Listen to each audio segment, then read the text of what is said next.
उत्तर प्रदेश के मुखिया योगी आदित्यनाथ ही भले ही लव जिहाद जैसे मामले को लेकर बेहद सक्रिय नजर आ रहे हैं। ऐसे मामलों में लेकर बड़ी ही गंभीर कार्रवाइयां अमल में लाई जा रही हैं, लेकिन इसके बावजूद लव जिहाद का मामला थमने का नाम नहीं ले रहा है। ताज़ा मामला उत्तर प्रदेश के अमेठी जिले से प्रकाश में आया है, जहां पर अमेठी कोतवाली क्षेत्र अंतर्गत सुंदरपुर गाँव की रहने वाली हिंदू परिवार की 20 वर्षीय पुत्री अपने नज़दीकी बाजार गोसाईगंज में सिलाई सीखने गई थी। तभी वहाँ गांव के ही एक मुस्लिम लड़के के द्वारा लड़की को बहला फुसला कर भगा लिया जाता है। यह घटना 25 दिसंबर 2023 की है। जैसे ही इस बात की सूचना घरवालों को लगी, घरवालों ने तत्काल मुस्लिम परिवार के घर जाकर अपनी लड़की को वापस देने की बात कही, जिस पर युवक के घर वालों द्वारा लड़की के परिजनों से कहासुनी हो गई और मुस्लिम परिवार द्वारा इस हिंदू परिवार को जान से मारने की धमकी दी जाने लगी। यही नहीं, आरोप तो यहाँ तक है कि मुस्लिम परिवार के द्वारा इस हिंदू परिवार को इस्लाम धर्म कबूल करने का दबाव बनाया जा रहा है और यह भी धमकी दी गई कि अगर तुम लोग इस बात को पुलिस प्रशासन में ले गए तो तुम्हारी लड़की की लाश मिलेगी।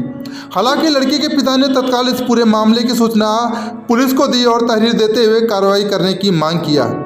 पुलिस ने परिजनों की तहरीर पर अपहरण की धारा 366 के तहत मुकदमा दर्ज कर लिया। लगभग 10 दिन होने को है, लेकिन अभी तक हिंदू लड़की का कहीं कोई पता नहीं चल सका है। ऐसे में इस परिवार के द्वारा अमेठी जनपद के इकलौते फायर ब्रांड संत मौनी महाराज के पास पहुंचकर मदद की गुहार लगाई गई, जिसको दृष्टिगत रखते हुए आज दोपहर बाद स्वामी परमहंस सगरा आश्रम बाबूगंज के पीठाधीश्वर मौनी जी महाराज अपने पूरे लाव लश्कर के साथ पीड़ित हिंदू परिवार से मिलने उसके गांव पहुंच गए, जहां पर पूरी जानकारी लेने के बाद मीडिया से रूबरू होते हुए मौनी महाराज ने हिंदू लड़की को मुस्लिम लड़के द्वारा भगा ले जाने के मामले की गंभीरता के दृष्टिगत यह आशंका व्यक्त की गई कि इस लड़की की भी 35 टुकड़े किए जा सकते हैं, जैसा कि अभी कुछ दिन पहले ही लव जिहाद के मामले में दिल्ली में किया गया था। ऐसी ही कोई अपनी घटना इस मुस्लिम लड़के के द्वारा कारित की जा सकती है। ऐसे में मौनी महाराज ने अमेठी पुलिस प्रशासन को आड़े हाथों लेते हुए धरने पर बैठने की बात कही और कहा कि जब तक पुलिस प्रशासन कोई ठोस कार्रवाई अमल में नहीं लाती तब तक हम धरने से उठेंगे नहीं। इस धरने में अमेठी जनपद ही नहीं बल्कि आसपास जनपदों से भी लोग धीरे धीरे आना शुरू होंगे और विशाल धरना प्रदर्शन होगा। या तो पुलिस प्रशासन शीघ्र ही हिंदू लड़की को ट्रेस कर तत्काल बरामद करते हुए परिजनों को सुपुर्द की जाए।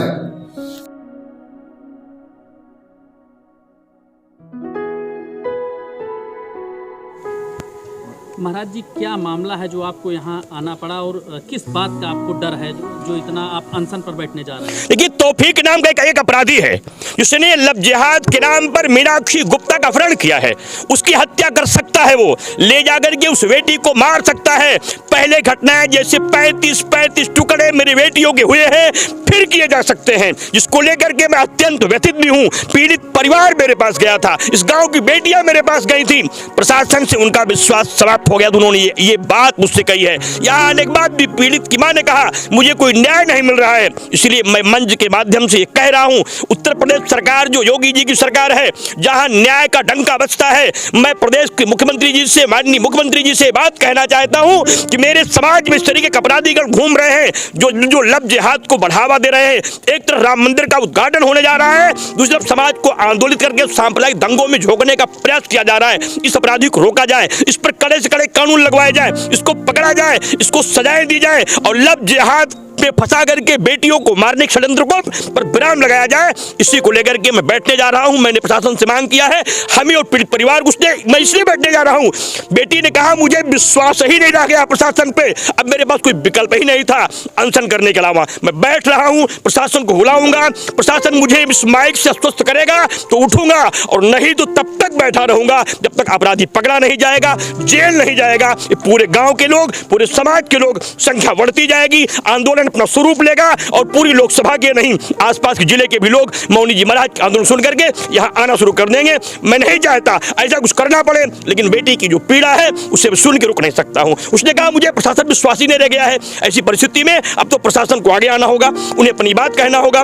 अपनी कार्रवाई से बताना होगा उन्होंने क्या किया है, क्या करना चाहते हैं। धाराएं को बढ़ाएंगे, अपराधी को जेल भेजेंगे, क्योंकि उनको शंका है मेरी बेटी गई है, उसको लव जिहाद फंसाया जाएगा, उसके बाद उसकी हत्या कर दी जाएगी। इसलिए मैं व्यथित हूँ, कार्रवाई की मांग करता हूँ। महाराज जी, लगातार हिंदुओं के उत्थान के लिए आपके द्वारा तमाम तरीके से कार्य किए जाते हैं, क्या लगता है कि प्रदेश और देश में तमाम जो है इस तरीके से रैकेट चल रहा है, जो इस तरीके से देखिए, रैकेटों का एक बहुत बड़ा समूह था जो बहुत दिनों से पूरे देश पे कब्जा किए हुए था।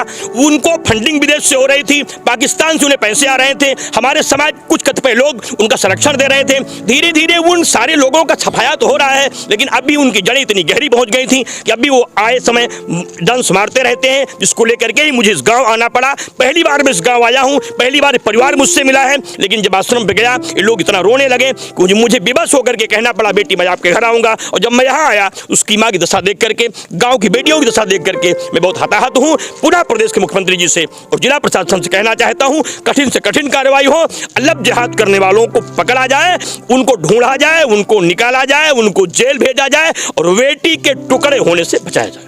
महाराज जी, हजारों की संख्या में यहाँ भीड़ इकट्ठा है, इन लोगों को क्या संदेश देना चाहेंगे कि ऐसा और भी आगे घटनाएं न हो? देखिए, मैं पूरे समाज से एक बात कहना चाहूंगा, हिंदू समाज जातियों में ना बटे, पूरे गांव को, पूरे समाज को अपना परिवार माने, हर बेटी को अपना बेटी माने, हर परिवार को अपना परिवार माने। और आपके गांव में कोई बाहरी व्यक्ति, कोई अपराधी व्यक्ति, कोई गांव का व्यक्ति अगर शरण करता है, उसकी जानकारी तत्काल प्रशासन को दे, गांव के लोगों को दे, नहीं तो मुझे सूचित करें। मैं आपके सबको बचाने के लिए संकल्पित हूं। पूरे जीवन का मेरा उद्देश्य एकमात्र है हिंदू समाज की रक्षा करना, उसकी सुरक्षा करना, जिसके लिए मैंने पूरे जीवन के 37 वर्ष इसी आंदोलन के लिए मैंने बिता दिए हैं। पूरे देश में आंदोलन करता हूं, हिंदुओं को जगाता हूं, हिंदुओं को बचाता हूं, आपकी बेटियों की शादी करता हूं, गरीबों को घर बनवाता हूं, उनको दवा कराता हूं, उनको पढ़ाता हूं, उनको लिखाता हूं।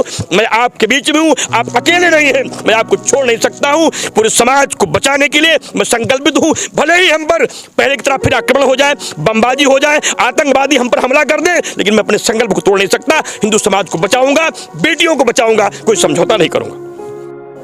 माता जी, क्या घटना हुई है आपके यहाँ जो आज मौनी जी महाराज आए थे, और क्या आश्वासन मिला जो है उनके द्वारा, क्या हुआ है, क्या है पूरा मामला? मेरी लड़की सिलाई सेंटर पर गई थी, वहाँ से एक सोफिन नाम का लड़का वहाँ से अपहरण किया है। और उसके बाद मुझे विश्वास कब तक नहीं मिलता जब तक मेरी लड़की मिल नहीं जाती। जब मेरी लड़की मेरे सामने आ जाएगी तभी मुझे विश्वास है। कितने महीना हुआ? महीने नहीं हुआ, 10 दिन हो गया। लड़का कहाँ का है? लड़का मेरे गांव का मुसलमान है। अच्छा जी।